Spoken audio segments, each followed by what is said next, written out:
Hello guys, എല്ലാവർക്കും എൻ്റെ YouTube ചാനലിലേക്ക് നല്ലൊരു നമസ്കാരം. പിന്നെ എല്ലാവരും എൻ്റെ യൂട്യൂബ് ചാനൽ കാണുന്നുണ്ടെന്ന് എനിക്കറിയാം, പക്ഷേ ആരും തന്നെ ഒരു കമൻറ്റ് പോലും ഇടുന്നില്ല.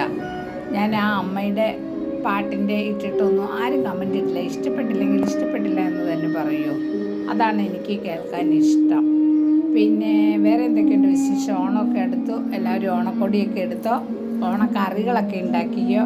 അതുപോലെ ഉത്രാടത്തിന് നമുക്ക് ഓണപ്പൂക്കളിടണം. എത്ര തന്നെയാണെങ്കിലും അത്താഴം കഴിഞ്ഞ് എല്ലാം അടിച്ചു വാരി പേരെല്ലാം തുടച്ചതിന് ശേഷം നല്ലൊരു ഉത്രാടപ്പൂക്കളം അല്ലേ, അത് നമ്മുടെ ഒരു ഓർമ്മയാണ്, ഒരു നൊസ്റ്റാൾജിയാണ്. പണ്ടൊക്കെ നമ്മൾ തൊടികളിലൊക്കെ പറിച്ച് പൂവാണ് ഇട്ടിരുന്നത്. എന്നാൽ ഇപ്പോഴും നമ്മൾ നല്ല ഇൻസ്റ്റൻറ്റ് പൂക്കൾ, അതായത് പൂക്കളില്ലാത്തൊരു പൂക്കൾ മേടിച്ചിട്ടാണെങ്കിൽ ഉത്രാടത്തിന് കുറച്ച് പൂക്കളൊക്കെ ഇടും.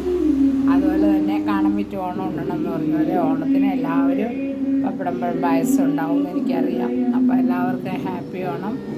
അതുപോലെ തന്നെ നമ്മുടെ ബന്ധുക്കളുടെ അല്ലെ അച്ഛനമ്മ ഒക്കെ ഉള്ളവർ അച്ഛൻ്റെ അമ്മയുടെ അടുത്തൊക്കെ പോവും.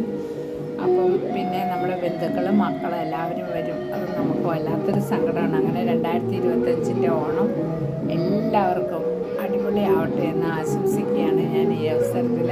പിന്നെ എൻ്റെ ചാനൽ കണ്ട് സബ്സ്ക്രൈബ് ചെയ്ത എല്ലാവർക്കും, ഓരോരുത്തരുടെ പേര് എടുത്തു പറയുന്നില്ല, എല്ലാവർക്കും എൻ്റെ happy Onam. Okay guys, by.